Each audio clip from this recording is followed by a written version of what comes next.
Okay, hello everyone.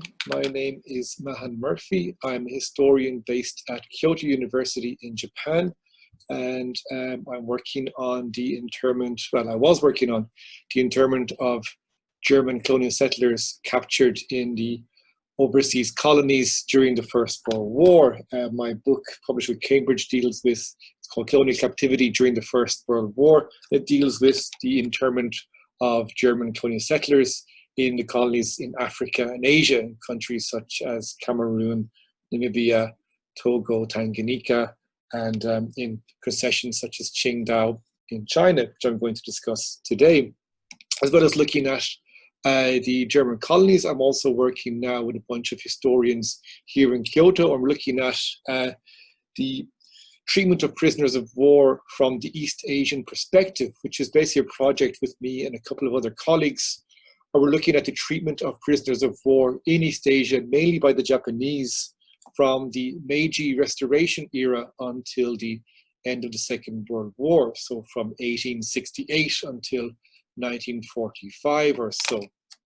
And that's kind of where I'm going to start today. I'm going to talk about the East Asian dimension of internment during the First World War, in particular Japan's internment of Germans, mainly taken from Germany's concession of Qingdao in China. I also want to talk about then not just the camp experience, how they got there, but also the issue of commemoration, which I think would be of interest to those of you who are obviously interested in Stobs internment camp and the very excellent work being done on commemoration of the camp at the moment. So let me just bring up a PowerPoint slide so I can further explain better what I want to do today. So hopefully you can all see this, and I'll just make it full screen. So we're looking at prisoners of war and commemoration in Japan. We have my information there if you want to email me after the talk or anything. I'll start here with this rather curious looking character.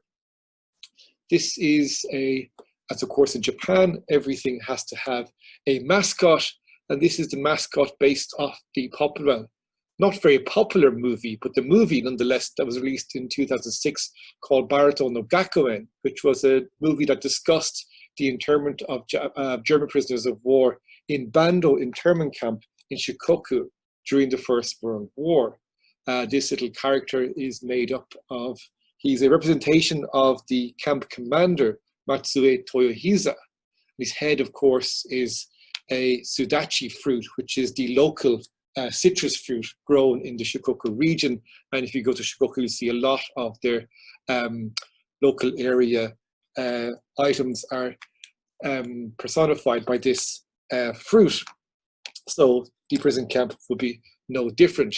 It's probably very difficult to imagine Stobs internment camp having such a cuddly mascot as a character, but maybe it's something for you to think about in terms of the popularity and gaining more a kid-friendly audience for your prison camp. I, of course, joke. And of course, as all popular culture, this character and the movie also led into a short theme park that was built around the movie set for the film, which was, of course, a recreation of the camp barracks. And a judgment of its popularity, of course, is its longevity. This theme park was in business from about 2006 until I think 2011, so it didn't quite last very long. But I'm going to talk about some more longer lasting impact of prisoners of war and their legacy in Japan during this talk today. So let me move on to something a bit more serious. So what I talk about today is a couple of things. Just for those of you perhaps who are, of course, focused on looking at internment in Stobs, you may not be too familiar with the East Asian dimension of the First World War and how come Japan and Germany ended up on opposite sides during the First World War. So I'll do a very simple overview of Qingdao as a German territory and Japan, the siege of Qingdao during the First World War. So how did these German prisoners get to come to be in Japan in the first place? Then I'll talk about the prisoner of war camps in Japan in general. And I want to focus then mainly on Bando prisoner of war camp, where our cuddly mascot character comes from. And this, I think, will be interesting for those of you interested in Stobs, and especially the commemoration of Stobs camp, and see some parallels or some of the interesting things that Japan is doing that maybe have some relevance for Stobs as well. And that'll tie into my end discussion then on post-war memory and commemoration. So a couple of things to get through, and I hope we get through them in less than half an hour, give or take. So I'll start by talk here at the Russian cemetery in Matsuyama. Matsuyama is on Shikoku Island, and don't worry, I will show you a map in a minute. I can show you a map now, perhaps. Matsuyama is down here. There's the red X for Bando is. Over on the left side is Matsuyama, where this Russian prisoner of war cemetery, or the Russian cemetery as it's called, is. It's an important cemetery. In the 1904-1905 war, Japan, of course, experienced having prisoners of war on the islands for the first time. They had about 70,000 Russian prisoners of war came into the country, and of course many of them passed away while they were there. What's interesting is the cemetery is not just a cemetery dedicated to Russian prisoners of war, but it gives us a small snapshot of Japan's wars throughout the 20th century and how they commemorate the dead there. This gravestone here is dedicated to Arthur Lauenstein, who was a German prisoner of war in Matsuyama camp in 1916 when he died. And he's interned in alongside the Russian prisoners of war because, well, there was nowhere else really to put him, they felt, the authorities. Interestingly enough, in the Second World War, also there is a commemorative grave to an American pilot who was shot down over the region as well. And again, he was interned in this Russian cemetery. So it gives a small snapshot of Japan's, or at least the region's, interactions with three major wars throughout the 20th century. Lauenstein himself is an interesting character. He was a postmaster in Qingdao before the war broke out. Then, of course, he was enlisted into a naval regiment. But not only that, his family gives us a good idea of how global the impact of the First World War was.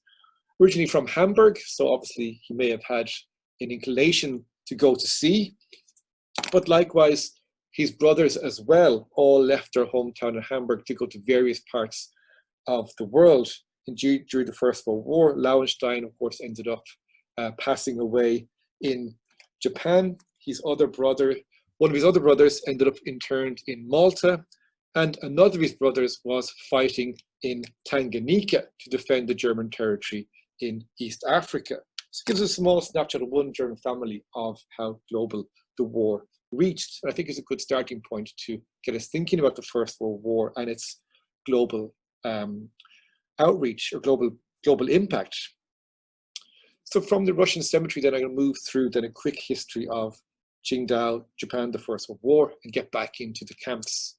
So for those of you who don't know or do know, Qingdao is a small port city on the Shandong Peninsula, which was taken over by Germany in 1897 in response to the murder of 3 German missionaries, which was known as the Juye incident. And Germany, in reparations, seeks to take control of the territory of Kyoto with its port city of Qingdao, which was seen as a key aspect of Alfred von Tirpitz's naval project for the new forming German Empire. Germany had, of course, taken over colonies in Africa in the previous decade, in the 1880s, and was now pushing its reach out to East Asia. Not only was Qingdao to become a key naval base for Germany, but also became a key tourist base as well. Of course, German engineers came in, reworked the whole city, designing sewerage, water plants, etc., basically modernizing the region, what had been quite a small city. And it grew in reputation to become what was known then as the Brighton of the East,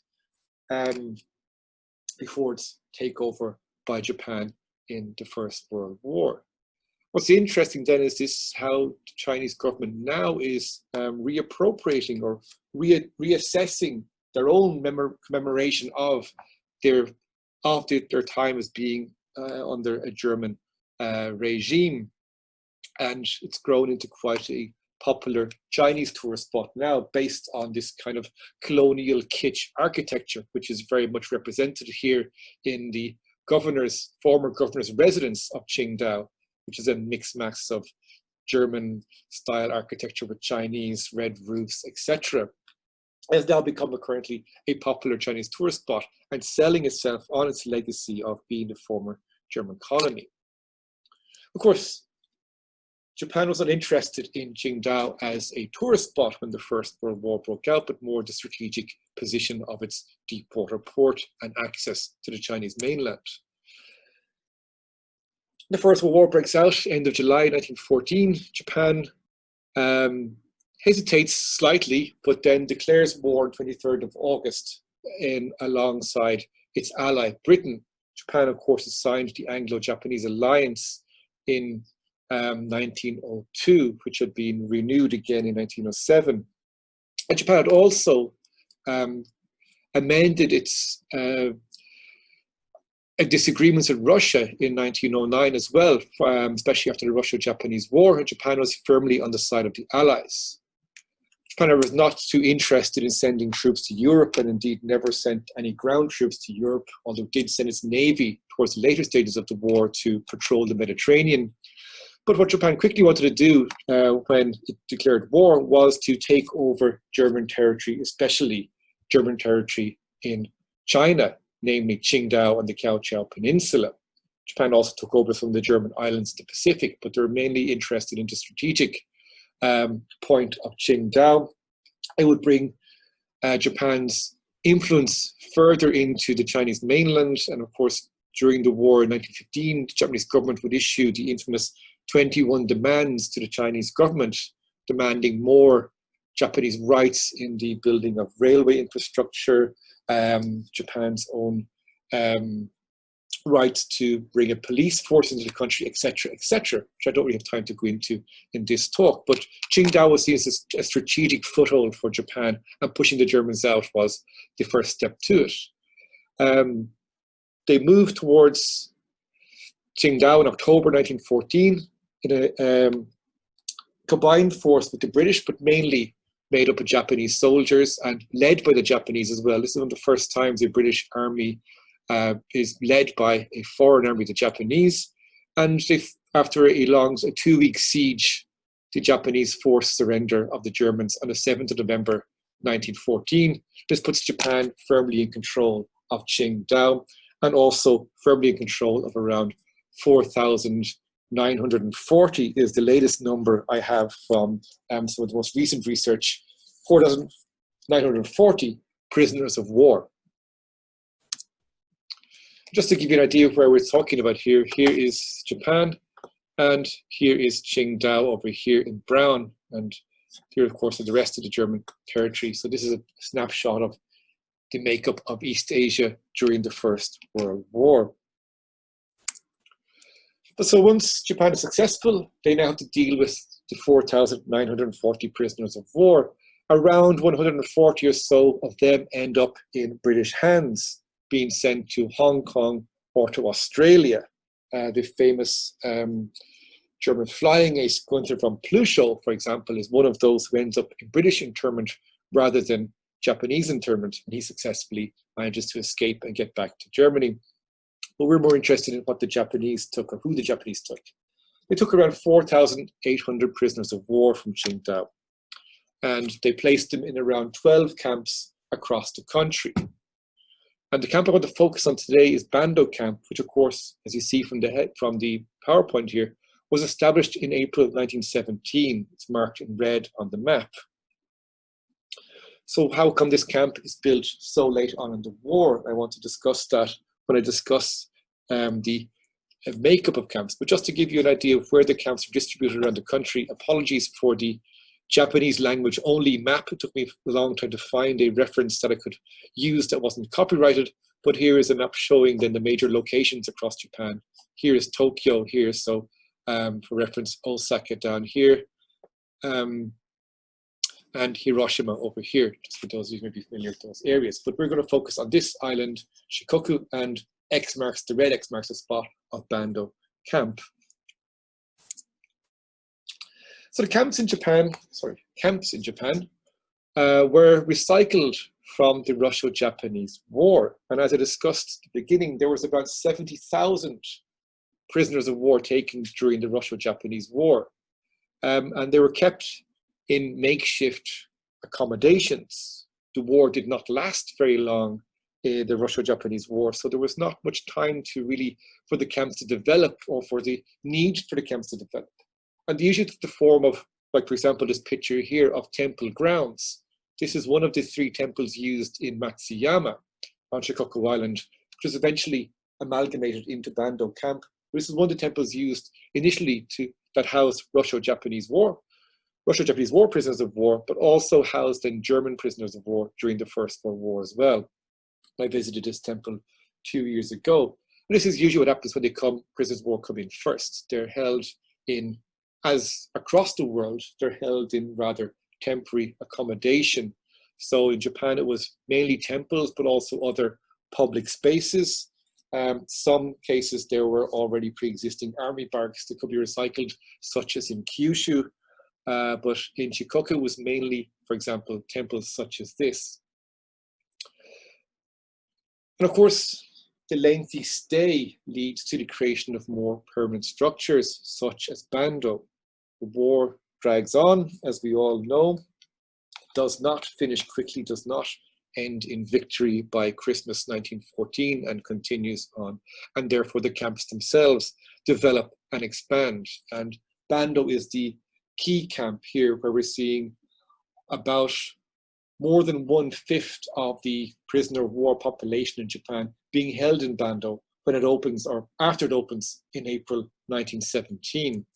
And here's just a layout then of Bando prisoner of war camp. And you can see from the layout, it's a very different structure to what the small temples were. It has proper barrack structures, these pink buildings here, with kitchens set up in a very regimented fashion, like what we would imagine a prisoner of war camp to be. It also comes with a very nice 2 small lakes, which are very pleasant indeed as well. So there's the map plan of Bando camp. You can find this on the German Institute for Japanese Studies website, which is a great archive of material related to Bando prisoner of war camp. So let's look at the treatment of prisoners of war in Bando itself. Well, it's quite, on the whole, we could say it's quite good. Apart from, we can look at some different aspects, such as I pointed up here, sport, handicraft, Japanese culture, farming, cooking, music. I should start with farming first. Sorry for the wrong layout, but in Bando camp, the prisoners of war were able to grow their own vegetables, grow their own crops, as well as keeping livestock.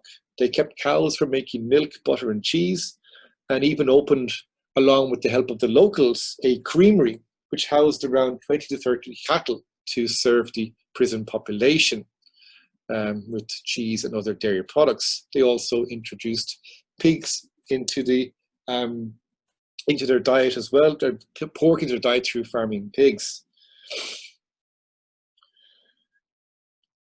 It's not just this self-sufficiency of bringing in agricultural products and animal husbandry, but they also, for example, performed lectures to the local population explaining how to, for example, farm cows, farm cattle. So there is a kind of always an interesting interaction between the camp and the local population. The cows, as you can see from the map, there's no real area for livestock. So the cows were kept outside the camp, and prisoners of war were allowed access to them.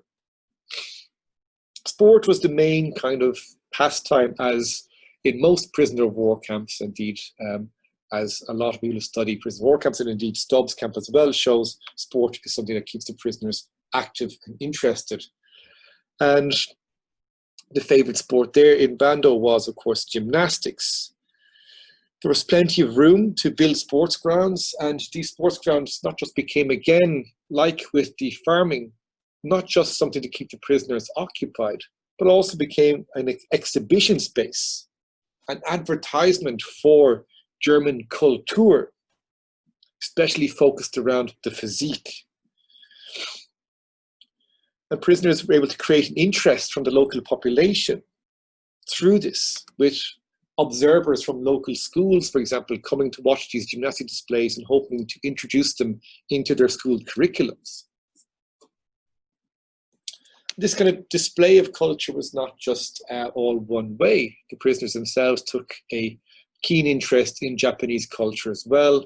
The camp magazine, the camp newspaper, the Baraka, highlights lots of, we can get a good idea of what prisoners are interested in by looking at the pages of the Baraka, and there's discussions on, for example, the sport of sumo, the Japanese version of chess, which is called Go, and other aspects of Japanese culture, language, flora and fauna, etc. So prisoners are taking interest in what's going on around them and studying the language.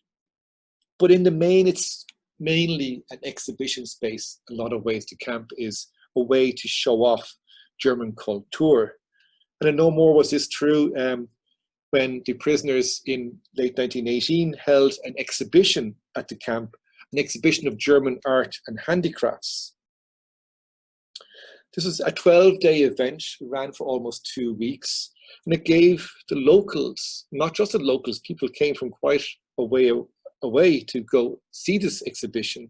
It gave them a chance to sample various aspects of German culture through looking at paintings, through the handicrafts, and through food.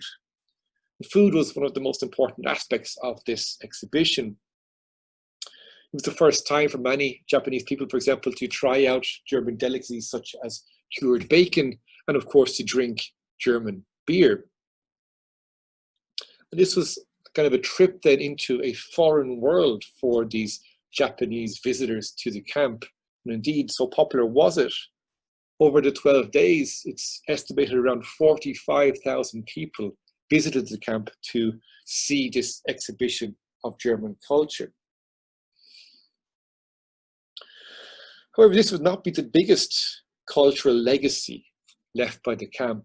That really ties into music. Music played an important role for the prisoners themselves, and it also created a further bridge for them to reach out to the Japanese population. The prison camp in Bando had been made up of an amalgamation of 3 camps on the Shikoku Island, Marugame, Matsuyama, and Tokushima.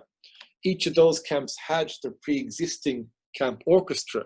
So within Bando itself, you then had now 3 competing orchestras made up of some professional musicians among them, and who were keen to perform not just for their fellow prisoners, but to perform in front of a larger audience as well. And music, of course, was used as a tool to reaffirm national identity.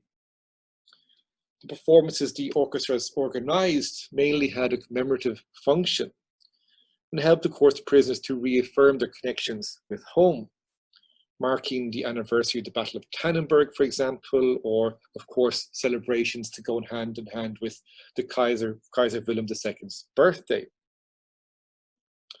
One of the most lasting legacies of the camp, that still holds true today in Japan, is its relationship to Beethoven's Ninth Symphony. This was performed for the first time in Japan in Bando Camp in June 1918. And it was a music performance that was fondly remembered not just by the Germans, but it also made a mark on Japanese society. After the prisoners were repatriated in 1920, the people around the Bando Camp area began a tradition of playing Beethoven's Ninth Symphony on New Year's Eve in memory of the prisoners. This tradition soon spread across Japan nationwide and lost its original commemorative meaning, but came to become then part of Japan's traditional New Year's celebration. Beethoven's Ninth has been the focal point in the historical and popular study of not just the prisoners in Japan then, but of Japanese collective memory of the First World War and beyond. I think its message of reconciliation is very pertinent to Japan's post-Second World War experience, which indeed is where it really starts to take off as becoming an annual performative rite around New Year's in the country. So there's an interesting interaction between the German population in the camp and the locals themselves. And this results after the war in many cases of intermarriage, for example. And the general consensus when historians look at Bandung camp is that, yes, indeed, the prisoners were treated very humanely and very fairly. And I would say, looking at my own research, comparatively, Bandung camp probably has the best reputation of any camp across the world. I would far rather be interned in Bandung than anywhere else, during the First World War at least. But that is not to say, of course, that there were negative aspects of the treatment of prisoners of war. And of course, this ties into something that Matthew Stibbe talks about with barbed wire disease. The prisoners themselves, of course, had many complaints. They weren't always busy just putting on concert performances, performing feats of acrobatic ingenuity for the locals. They were, of course, sulking and complaining and biding their time behind the barbed wire. And for example, Major Clayman, who was one of the senior ranking officers at Bandung camp, registered complaints about their treatment with the express purpose to, as he said, to oppose the widespread opinion that prisoners of war were especially well cared for in Japan. Prisoners were getting lots of news sources, and they knew that, for example, even in Germany, reports on the treatment of prisoners in Japan was seen quite positively. So complaints about various things were hopefully there to leak through to the press and present a different image. But while this image of bad treatment certainly holds true for other camps in other parts of Japan, such as Kurume camp in Kyushu, in Bandung camp itself, it's very difficult to find any instances where, for example, the guards overstepped their mark. There's very few cases, or any cases really, of physical violence against prisoners in Bandung, where there are in other camps such as Kurume in Kyushu. A lot of this can be put down to the camp commander, Toyohisa Matsue Toyohisa, who by all accounts seems to have been quite a humane man. And the discussions in the camp itself about barbed wire disease, especially after the war, in February 1919, an issue of Die Baraka, the camp newspaper, discusses in great detail Adolf Fischer's research on barbed wire disease and what it means for the prisoners in Bandung camp themselves. Kurt Meisner, another prisoner of Bandung camp, discusses in his memoirs as well this idea of barbed wire disease and how it affected the prisoners. That while, yes, they were relatively well treated, they were still nonetheless prisoners who were under control of curfew, could not leave the camp. They were not free men, and therefore the barbed wire disease started to set in. One way of combating this fall into depression was put forward by Matsuye Toyohisa himself. While other camps in Japan had banned the consumption of alcohol, Matsuye Toyohisa, while not encouraging it, allowed prisoners to brew their own beer or to buy beer from Japanese breweries. This he felt, and it's an often quoted line of his if you research on the prison camps, but I would prefer 100 drunks to 5 clinically depressed men. So using alcohol as an outlet for barbed wire disease was one way Matsuye sought to tackle this problem. And this shows in this small cartoon sketch from one of the inmates, Willy Muttelsee. This is a Japanese prison guard, hopefully escorting a very groggy prisoner back to his lodgings. And it says, "Anta taksan bir," or basically, "You've had too much to drink," or "a lot to drink." And of course, this is not to say that alcoholism was not dealing with barbed wire disease very successfully, possibly only, of course, exacerbating the problem, but at least there's an awareness in the camp about how to deal with the problems of being interned for such long periods of time. Indeed, this comes up again when reading reports in German newspapers about the experience of war in East Asia especially when they get back to Germany after the war, and finding, of course, first the shock of a very different Germany, but also, as Kurt Meisner in his memoirs relates, the idea that the German press was hailing these returning prisoners as Helden from Tsingtao or heroes from Tsingtao. This did not compute in his mind. He'd spent 6 years depressed behind barbed wire in Japan. How could he be hailed as a hero from a defeated battle that had resulted in 6 years of his internment and inability to participate in Germany's war effort? So there is a lot of thinking from the prisoners themselves and how they look at the camp treatment as not being anywhere near ideal. And of course, this ties very much into the notion of barbed wire disease. No matter how good the conditions are, they still remain prisoners of war. So I'd like to get then into the legacy of First World War internment in Japan. And the question is often asked of us who research this Bando and internment in Japan in general is how do we connect the seemingly good treatment of prisoners of war in Japan during the First World War with the, of course, overly brutal treatment of prisoners of war in the Second World War. And a lot has been written, of course, to explain factors for Japan's descent into barbarism in the interwar years. The political situation in East Asia changed drastically. Interwar diplomacy had changed drastically. Japan had struggled so hard to align itself through the Meiji Restoration to become a great power and found itself denied in the 1920s with the Washington Conference, etc., and limits on Japan's own naval expansion, pushed Japan into a different way of thinking. And interwar radicalization had no place for ideas of humanitarian treatment of prisoners of war. So this idea that the interwar period is very much important to look at, and where we've seen the brutality of the Second World War, where Japan, of course, during the First World War, does not see itself in a war for survival as it does in the Second World War, where all chips are down in this case.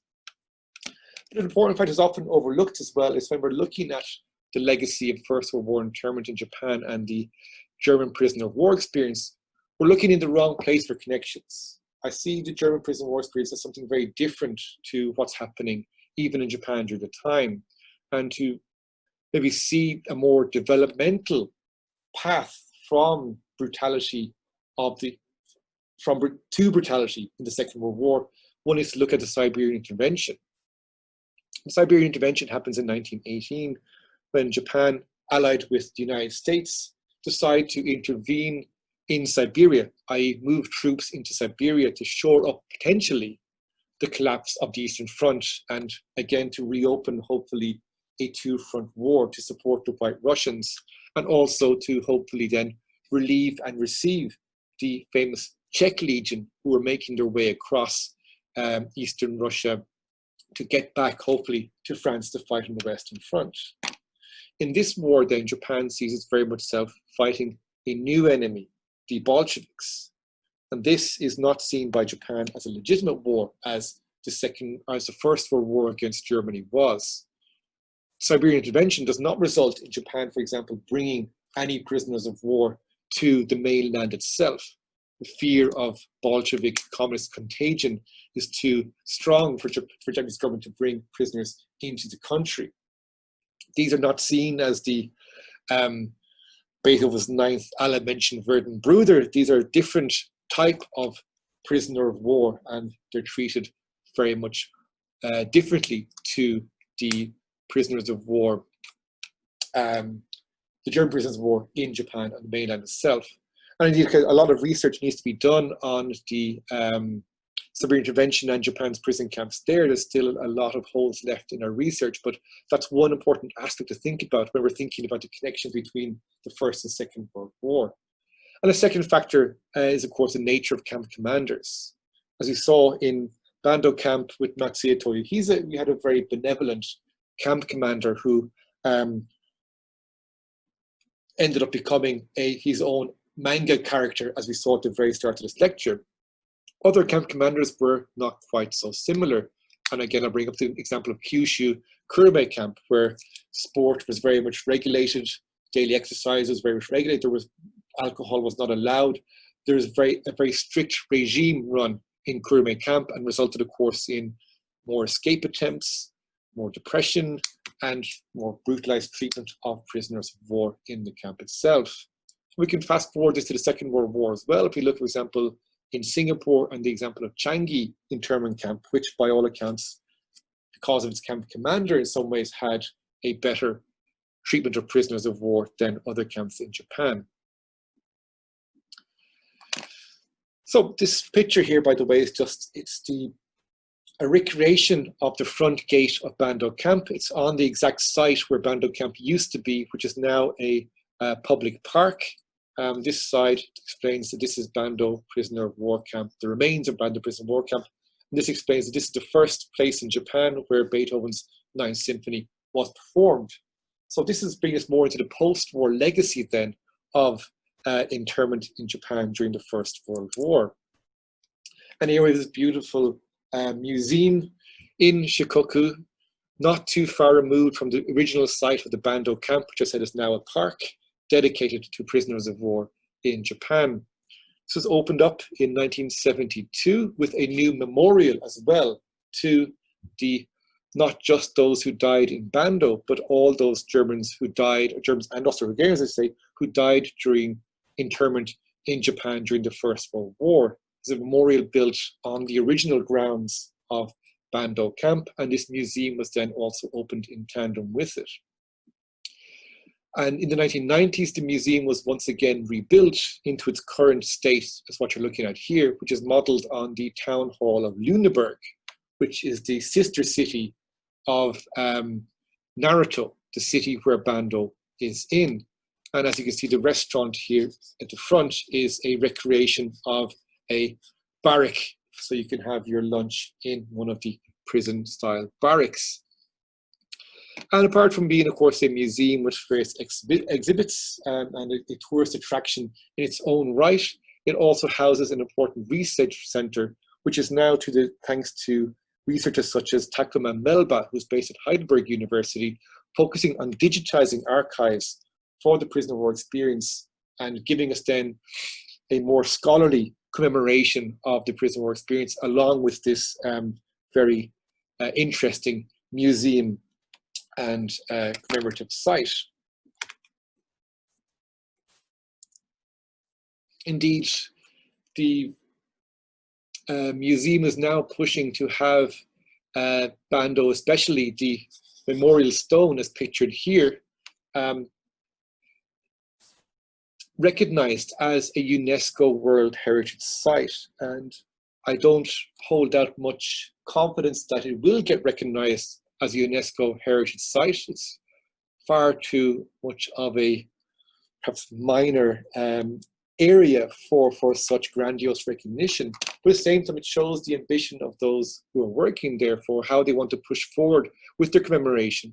It also shows how important it is to the people of the area to have this recognized, and what an impact having Bando prison camp in the local area has had on their now interaction with local history and memory. And I wish them good luck if they can get UNESCO recognition, but as I said, I don't hold out too much confidence for it. Sorry, I'm going to just briefly diverse from Bando to one other important legacy. We talked about Beethoven's Ninth Symphony. There's also one other important aspect that I think would be remiss when I talk about Japan not to mention, but it's also a culinary legacy of the internment of prisoners of war in Japan during the First World War. And this comes from a different camp, but I'll just do a short aside. Ninoshima camp in Hiroshima, which is where a prisoner, Karl Juheim, who had been a confectioner in Tsingtao before the war, was interned. After the war, Juheim then moved to Tokyo, married a Japanese woman. The Kanto earthquake hit in 1923, and he moved to a safer region in Kobe and opened up a sweet shop which specialized in making what he had been making in the prison camp itself, Baumkuchen. It's a traditional German sweet, although not as German cake, although not as popular in Germany now as it is in Japan.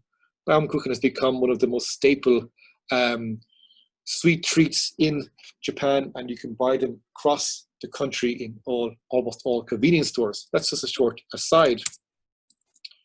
I left out my... So I'm going to get to a conclusion here.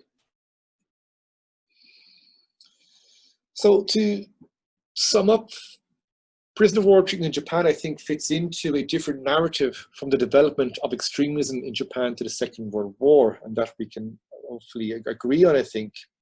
And a comparison with the prison camps on the Western, Eastern fronts, and possibly even Stobs itself, I would argue that prisoner of war treatment in Japan, especially in Bando at least, was very favorable in comparison.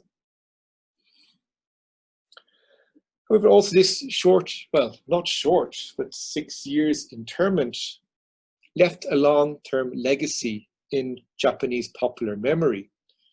Started with the performance of Beethoven's Ninth Symphony and a kind of rediscovery of that after the Second World War as a kind of clarion call for reconciliation after the war and performative riot in Japan at New Year's.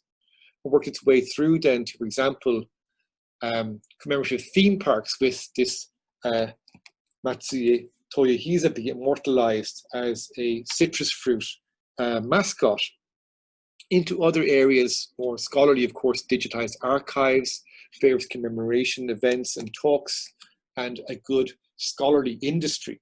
There was a lot of historiography written about the camps in Japan, which makes it one of the easiest camps to study from the First World War. There is so much, we have so much material collected in terms of digital sources, secondary material, etc.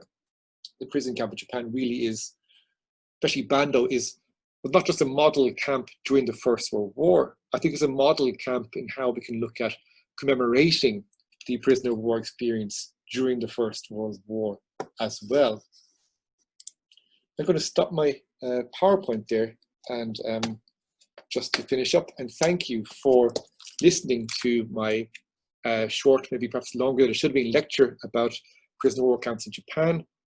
I'm not sure how the question and answer session is going to work, but of course you have my email at the PowerPoint. If you have any questions you'd like to ask me, I'm very happy to answer them. But for now, I'm going to finish up and I'm going to enjoy a nice slice of Baumkuchen by myself. And thank you for listening.